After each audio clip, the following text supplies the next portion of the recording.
Hello बच्चों, अब हम करेंगे सॉल्यूशन चैप्टर का क्वेश्चन नंबर 32 2.32। ये वाला थोड़ा अपना इक्विलिब्रियम का भी नॉलेज यूज़ कराएगा, है ना। तो वेंट ऑफ फैक्टर यूज़ कराना है ताकि अल्फ़ा निकाल पाए, फिर नंबर ऑफ पार्टिकल निकाल पाए। Calculate the depression in the freezing point of water.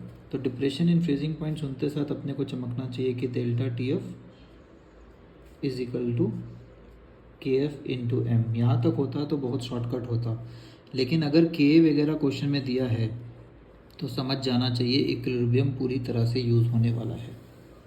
ठीक है, इक्विलिब्रियम अपन राइट में सॉल्व कर लेंगे। तो मतलब यहाँ पे आई लगेगा, ठीक है। के दिया हुआ है, के एफ दिया हुआ है, तो के एफ दिया हुआ है, कोई दिक्कत नहीं। एम दिया हुआ है क्या, 10 ग्राम ऑफ सॉल्यूट। तो सॉल्यूट का मोलर मास भी निकालना पड़ेगा, ठीक है। तो सबसे पहले निकाल लेते हैं, फिर इस पर पुट कर लेंगे। तो molar mass of CH3 CH2, तो कितने कार्बन है जोड़ लिया जाए, वो बेटर अप्रोच होगा कि पहले पूरा कार्बन ही जोड़ लिया जाए। तो टोटल 4 कार्बन दिख रहे हैं, इसका फाइनल फॉर्मूला लिख लेते हैं। 4 कार्बन, हाइड्रोजन अपने को 7 दिख रहा है, क्लोरीन 1, ऑक्सीजन 2, ठीक है। अब इसका निकाल लेते हैं। 12 इंटू 4 7 इंटू 1, है ना। क्लोरीन के लिए 35.5, ऑक्सीजन के लिए 16 होता है ऑक्सीजन का कंट्रीब्यूशन, 16 इंटू 2, तो 32 प्लस 35.5 प्लस 7 प्लस 48, तो ये 55 हो गया, है ना। 55 प्लस 35 90, 90 प्लस 32 122 और 0.5 122.5 ग्राम्स। यहाँ तक बात पहुँच गया। तो m निकाल लेते हैं। मोलैलिटी क्या होता है, moles of solute. Moles of solute कितना होगा, गिवन मास है सॉल्यूट का 10, तो 10 by given mass by molar mass पर kg ऑफ सॉल्वेंट। सॉल्वेंट कितना है, वाटर 250 ग्राम्स, तो kg कितना हो गया 0.25, है ना, डिवाइड बाय 1000। तो यहाँ तक हमारा बात पहुँच पाया है। इसको अपन तोड़ना चाहते हैं तो तोड़ सकते हैं 0.25 को, और छोड़ना चाहते हैं तो ऐसे ही छोड़ सकते हैं, कोई दिक्कत नहीं है, ठीक है। तो कर लेते हैं, चलिए। 25 इंटू 4, तो 40 बाई इतना आ रहा है, 40 बाई 122 लगभग, तो ये 1/3 के अराउंड हुआ, और 1/3 होता है 0.33, तो अप्रॉक्सीमेटली ये 0.33 ही है ना। एक्यूरेटली ऐसा आएगा, ठीक है। अब अपने को m मिल गया, के एफ मिल गया, इन दोनों को मल्टीप्लाई कर सकते हैं, बट डेल्टा टी एफ मिलेगा ही नहीं जब तक आई नहीं मिलेगा। अब आई के लिए अपने को करना पड़ेगा मेहनत। तो ये फॉर्मूला है इस कंपाउंड का। इस फॉर्मूला को कैसे तोड़ेंगे ये भी बहुत लोग को नहीं समझ आएगा। तो कार्बोक्सिलिक दिख रहा है तो समझ जाना, ये माइनस यहाँ तक बनेगा, तो इसको ये मान लो कि ये RCOH टाइप का कुछ है, ठीक है। तो ये कैसा टूटेगा, ये अपना टूटेगा, इक्विलिब्रियम वाला साइन लगा देते हैं यहाँ पे, RCOO माइनस और H प्लस। तो नॉर्मल टूट रहा है एकदम, 2 पार्टिकल वाला नॉर्मल कैलकुलेशन कैसे लेते थे इक्विलिब्रियम में, ये 1 है तो आगे 1 माइनस अल्फ़ा अल्फ़ा अल्फ़ा, ठीक है।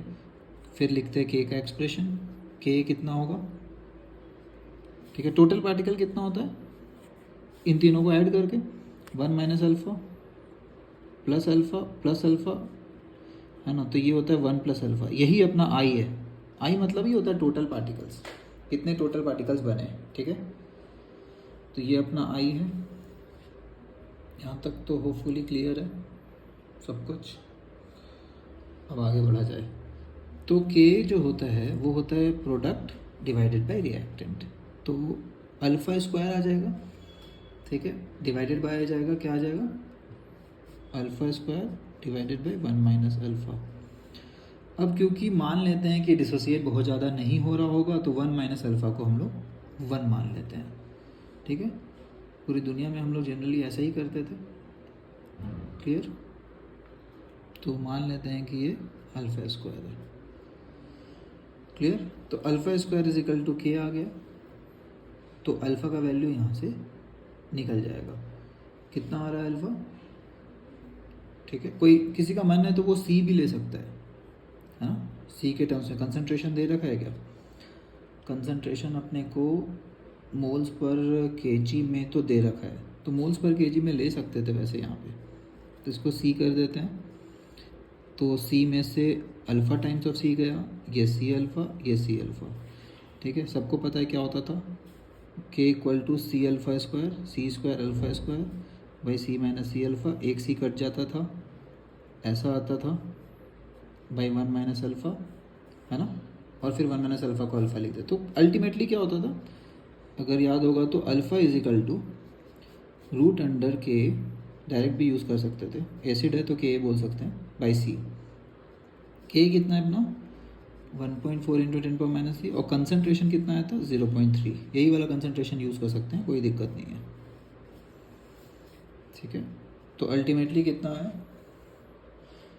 ये वाला कंसनट्रेशन क्यों यूज़ कर पाए, क्योंकि मोलैलिटी और मोलैरिटी सेम हो जाता है अगर वाटर रहे सॉल्वेंट। क्योंकि वाटर में मोलैलिटी में क्या होता है, नीचे 1000 ग्राम, और 1000 gram is equal to 1000 ml भी होता है ना, 1 लीटर। तो 1 लीटर ही तो चाहिए होता है मोलैरिटी में, तो मोलैरिटी भी इतना ही होता है। इसको यहाँ पे लिख भी सकते हैं अपन, this is equal to molarity, है ना। तो ये कॉन्सेप्चुअल है कि 0.326 कैसे ले लिया, क्योंकि मोलैलिटी इक्वल टू मोलैरिटी होता है, और जनरली यहाँ पे हम लोग कंसनट्रेशन मोलैरिटी रखते हैं। तो इसको सॉल्व करेंगे तो अपन आएगा, इसको सॉल्व कर सकते हैं अपन, तो पॉइंट हटा 10⁻³ कट जाएगा। ठीक है, 10⁻³ कट गया पॉइंट से, तो 1.4/326 आ रहा है। 1.4/326 अपने को पता है कि 326 का अंडर रूट लगभग कितना होगा। ठीक है, 14 से वैसे इसको काट भी सकते हैं, तो ये लगभग अपना 16-17 का स्क्वायर आ जाएगा, है ना। 16 स्क्वायर 256, उससे थोड़ा ज़्यादा 17-18, तो 1.4 लगभग 18 आएगा। तो अपना ये आंसर देगा 0.06 के अराउंड, 0.065। ठीक है, ये अपना अल्फ़ा आया। टोटल पार्टिकल कितना हुआ, total particle is 1 plus alpha, जो कि हो जाएगा इतना। ठीक है, तो देख सकते हैं कि ऑर्गेनिक केमिस्ट्री के जो कंपाउंड्स है वो तो पूरा नहीं टूटते हैं। ऑर्गेनिक कंपाउंड्स जो होते हैं वो दो नहीं बनाया, 2 पार्टिकल नहीं बनाया, 1 से थोड़ा सा ज़्यादा बनाया। तो अगर मतलब ऑब्जेक्टिव एग्ज़ाम है और आई का वैल्यू नहीं समझ में आ रहा है तो थोड़ा सा 1 से ज़्यादा ले लेना, 1.1 टाइम्स, और सॉल्व कर देना एक बारी के लिए। ठीक है, के का वैल्यू देख लेना, के भी बहुत छोटा है, तो मतलब बहुत ही कम पार्टिकल्स टूट करके बन रहा होगा। तो के 10⁻³ के मैग्नीट्यूड में है, तो बहुत बड़ा तो नहीं है। एनसीईआरटी में हम लोग इक्विलिब्रियम चैप्टर में पढ़े हैं, तो 1/1000 से अगर कम है तो हम लोग कम ही मानते थे। ठीक है, तो ये रहा अपना टोटल नंबर ऑफ पार्टिकल्स। अब हम लोग को ये बताना है कि आई क्या होता है। तो आई होता था total number of molecules after dissociation, total particles after divided by total particles before. याद आया? ठीक है, तो टोटल पार्टिकल्स बाद में कितने बने, तो 1 प्लस अल्फ़ा बने। पहले कितने थे, एक ही पार्टिकल था, है ना। इनिशियली हम लोग 1 ही मानते हैं, तो 1.0 ही आएगा इसका आंसर। ये हुआ अपना आई का वैल्यू। अब अपने को ये इक्वेशन यूज़ करना है यूजिंग 1। ठीक है, इतना मेहनत पूरा आई के लिए लग रहा था इस चैप्टर में। तो delta T F is equal to 1.0, वो भी देखो क्या आया, 1 के इतना क्लोज आया, इतना मेहनत करके 1 के भी इतना क्लोज आ रहा है। तो के अगर 10⁻³ 1/1000 से छोटा है वगैरह है तो समझ जाना है कि भाई टाइम पास होने वाला है, बहुत लंबा चौड़ा सा आएगा। 1 के बराबर ही, पार्टिकल्स टूट नहीं रहे हैं कुछ वैसा, क्योंकि ऑर्गेनिक कंपाउंड है और के इतना छोटा है। 1.86 इंटू के एफ इतना है 0.326। अगेन यहाँ पे अप्रॉक्सीमेशन कर सकते हैं कि ये लगभग 1/3 है ना। तो इसको 1/3 ले लेते हैं एक बार के लिए। तो 1.86 कितना होगा 3 से कट के, 3 6 3 2 0.62। अब बताओ 1 को 0.6 से इंटू करते होते कितना आता है, 0.6 ही आएगा। ये 1 ही तो है अप्रॉक्सीमेटली, है ना। थोड़ा सा ज़्यादा आ जाएगा 0.6 से, तो इसको भी 1 के थोड़ा सा बड़ा ले करके पहले भी आंसर ऐसे ही कर सकते थे। इतना 0.6 आ रहा है, आई का फैक्टर 1 पॉइंट समथिंग ही आएगा, 1 से काफ़ी क्लोज। तो ये 0.62 से थोड़ा बढ़ा के आंसर बोल दो, और क्या। तो डेल्टा टी एफ अपना 0.65 केल्विन आया है। डिप्रेशन इन फ्रीजिंग पॉइंट अपना इतना ही होगा। ठीक है, होपफुली समझ आया। थोड़ा सा बड़ा था ये वाला question. Okay, bye everybody, thanks for watching.